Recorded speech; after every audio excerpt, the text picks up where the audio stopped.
Next जिस फॉर्मूले की हम बात कर रहे हैं वो है एवरेज इफ। देखिए एवरेज का मतलब हम देख चुके हैं कि एवरेज का मतलब होता है औसत निकालना। एक रेंज आपको दी गई है, उसका अगर आप एवरेज निकालना चाहें तो इजीली आप एवरेज निकाल सकते हैं। अगर आप अलग अलग कंडीशन देना चाहते हैं, उसमें कंडीशन के अकॉर्डिंग आप अपना रिजल्ट चाहते हैं, तो उसके लिए एवरेज वर्क नहीं करता है, उसके लिए हम एवरेज इफ को यूज करेंगे। तो एवरेज इफ को कैसे यूज करते हैं वो देखते हैं। एवरेज इफ में सबसे मेन चीज ये होती है कि वो केवल एक ही क्राइटेरिया के आधार पर रिजल्ट शो करता है। यानी एक क्राइटेरिया आपके पास दिया हुआ है, उस क्राइटेरिया के आधार पर वो रिजल्ट देगा। कंडीशन जो आप लगाते हैं आंसर शो करेगा। तो कैसे करते हैं देखिए, हमारे पास यहाँ पे ईयर दिए हुए हैं और ईयर्स वाइज कुछ प्रोडक्ट दे रखे हैं और उनकी सेल दे रखी है।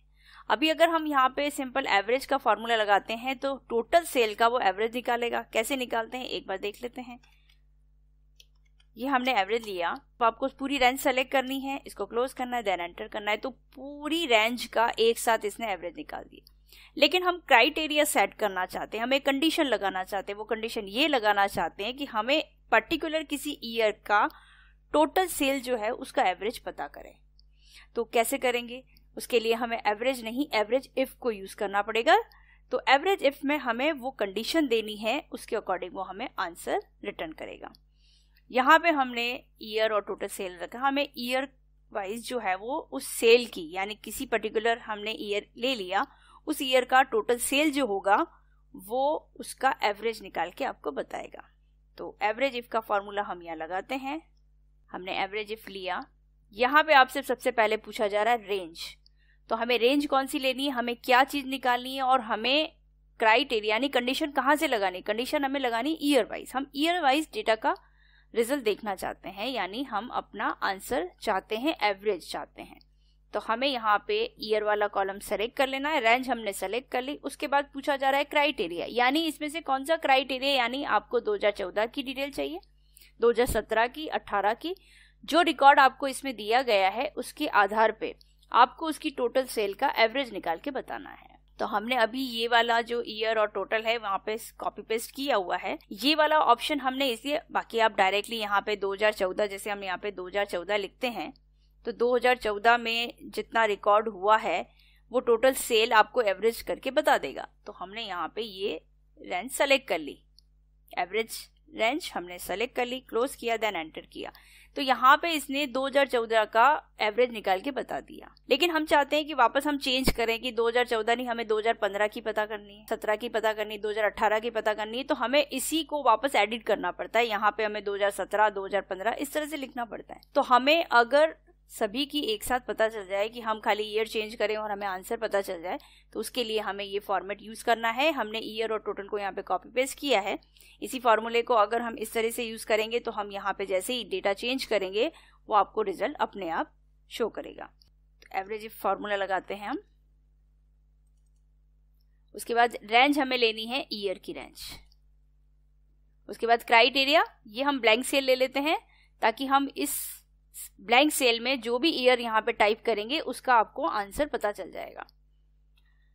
फिर एवरेज रेंज, ये हमारी एवरेज रेंज, और इसको यहीं पे क्लोज कर दिया, देन एंटर कर दिया। अब यहाँ पे हम लिखते हैं 2014।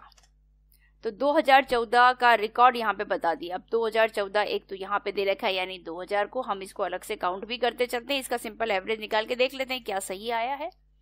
हमने एवरेज लिया, 2014 यहाँ दे रखा है, ये हमने लिया, कॉमा लगाया। उसके बाद 2014 हमें यहाँ मिल रहा है, उसका भी इसने एवरेज निकाला, तो उस नंबर को भी इसने ले लिया। तो ये हम नंबर ले लेते हैं। नेक्स्ट, अगर 2014 हमको यहाँ पे भी मिल रहा है, इसका 4500 है, इसको भी हमें ऐड करना है, ये हमने ऐड कर दिया, इसको क्लोज किया, देन एंटर किया, देखिए 4000 आ गया। तो अभी हमें अगर खाली सिंपल एवरेज निकालेंगे तो उस पूरे डेटा में से हमें वो चीज ढूंढनी पड़ी, यानी सर्च करनी पड़ी, फिर जाके हमने एवरेज निकाला।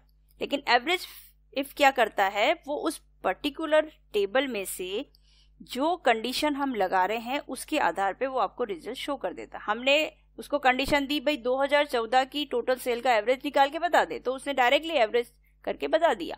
हमने सिर्फ 2014 यहाँ पे डाला।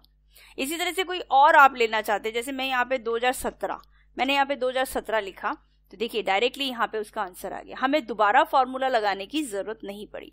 अगर हम क्राइटेरिया में वो एक सेल को लेने की बजाय हम वहां पे टाइप कर देते हैं तो इसका मतलब ये है कि वो फिक्स हो गया।